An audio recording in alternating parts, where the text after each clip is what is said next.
You were the chosen one. Wow. Pinakamasarap sa buhay ng isang nagagawa sa pamahalaan ay yung mabigyan ka ng pagkakataon makatulong sa ating mga kabayan. Ang pagtulong ay kinakailangan ng pananalapi. It has to be supported by funds coming from our people who trusted us na tanan sa ating kaya kaya. And as you heard, last week wala tayong trabaho. Pero kumikita ang gobyerno.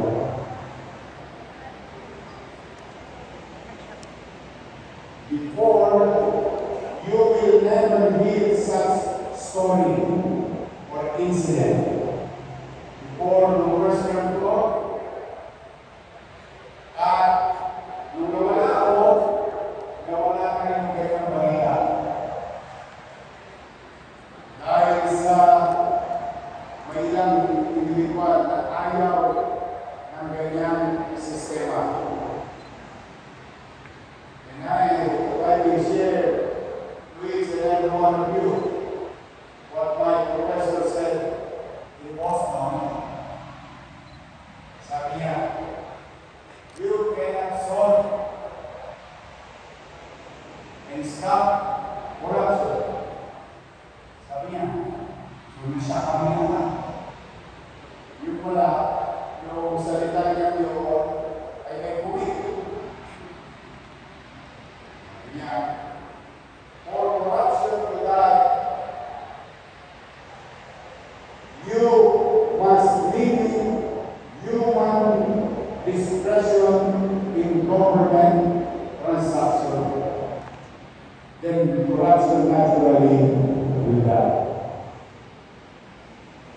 Goma Mila, at the time, and now, it's an initiative of your city government under my watch. And there are so many reasons. But one of those major reasons, ang pinakamahalagang nila, ay bigyan ng convenience yung mga taong nagbabayad ng buwis o ng kanilang obligasyon sa pamahalaan. Sa kapal ng kapital, nagbabayad ka ng milyan, nagbabayad ka ng business tax, itong oras ka pa nasa second floor, itong oras ka pa nasa ground floor, ang pila pa rin kami, genuine, 10,000 tao, pila. Nagbabayad ka ng pihira ang mga. And through Attorney Paul Mega, when they introduced the e-boss, that gave opportunity for the city, even in 8 hours, kahit kalinga, kahit gabi, sarado na kusina, may bagyo, kailangan ko ng Maria, ang tawag na loob ng karagod, to participate. Participate is just to be fulfilling their obligation in the city government. Kaya po, purihin niyo, umagawyo, 35 milyones. Sa gawin ko, ay nakakabayan. Ano yung buti niya yung tingnan mo, ang government? Ay mabuti po yan. Lalo sa inyo. Kaya bakit? Ilingkuhin mo, iingatan mo yung general fund. Lagi ako nakatulong ko sa general fund. Mismo po kaya ang mga empleyado. Maka-isip naman. Whether we accept the fact or not, we were ready. Ginahasa tayo at your expense. And that level of cash for your salary, for your family, is always the brink of collapsing.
mga sabi nila sa MRT,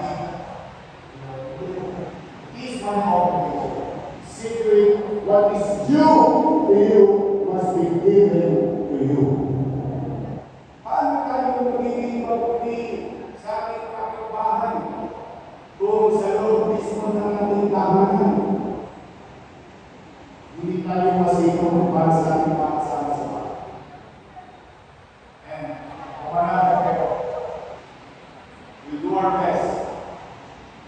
We will always do our best na hindi kayo mapiktado ng politika o maling pagpapatakbo ng gobyerno.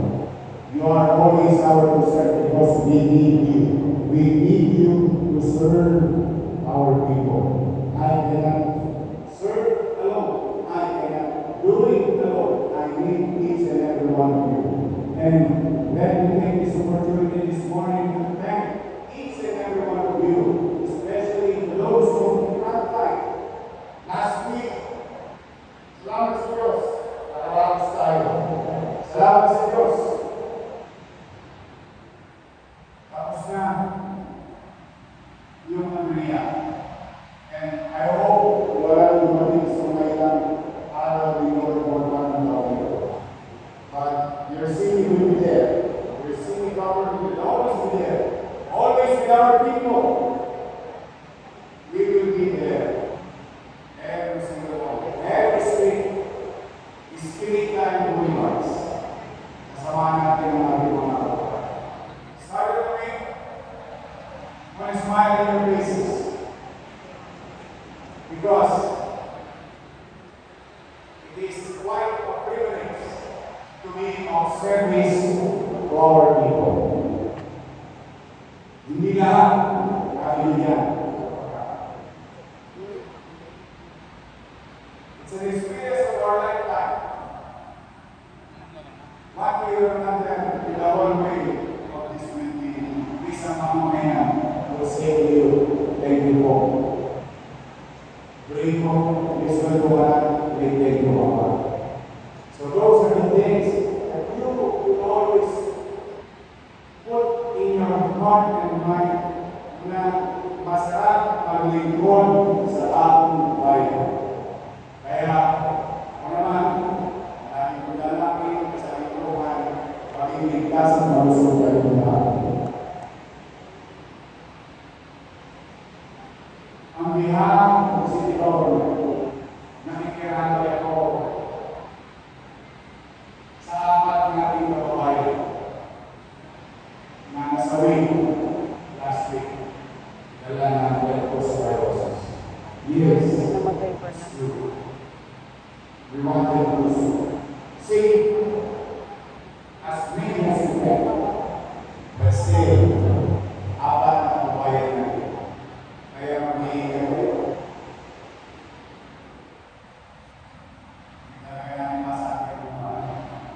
So, that is the case. Today, I want you to excel from your field of undertaking. You have value. Kaya ka hindi naman sa opisina niya. May halaga ka. May magagawa ka. And please, in your respective workplace, gawin niyong maluwalas, malinis lagi ang inyong mga opisina. Good luck to us for these coming days. I believe in you. We can do it together. We can make Manila great again. Okay na mga